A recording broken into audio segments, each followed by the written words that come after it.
Une cage d'escalier, une allée de supermarché déserte, de longs couloirs froids et des noms qui grésillent, de Reddit à TikTok, l'esthétique web liée aux espaces liminaux, le transition entre deux endroits fascine autant qu'elle dérange.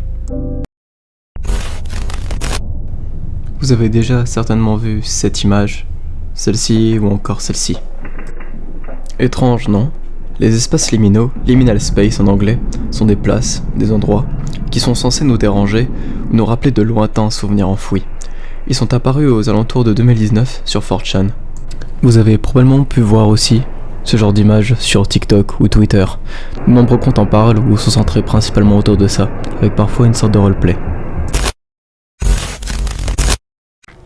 L'esthétique liminal space peut rendre nostalgique, triste, ou encore donner un sentiment de solitude profonde, voire une angoisse pesante. Comme si quelque chose n'allait pas sur cette image. Comme s'ils étaient là, en train de nous observer, dans un coin, dans le noir.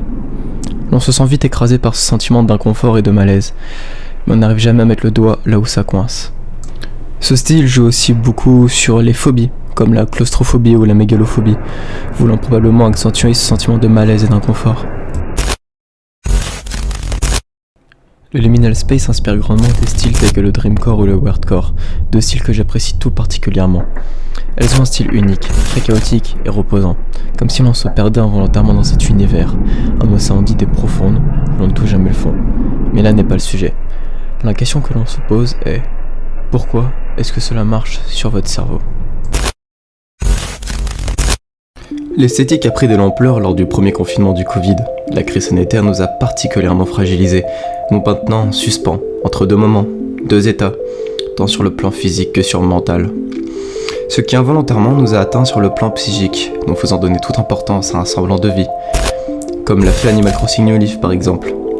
La recherche de contact extérieur et de nouveaux paysages a impacté notre cerveau, ce qui indirectement nous a fait donner de l'importance à ce semblant d'extérieur que nous procurent les espaces liminaux. Pour ma part, j'espère que cela aura marché sur vous. Moi, ça m'a intrigué. Ça m'a donné envie de plus en plus de découvrir des styles dans le genre, menant à des découvertes très variées et parfois profondes, comme le traumacore ou le nightmarecore. Deux genres assez bruts et violents dans leur message, mais qui peuvent transmettre des émotions très puissantes. Mais, vous savez ce qui a décollé de ce style ?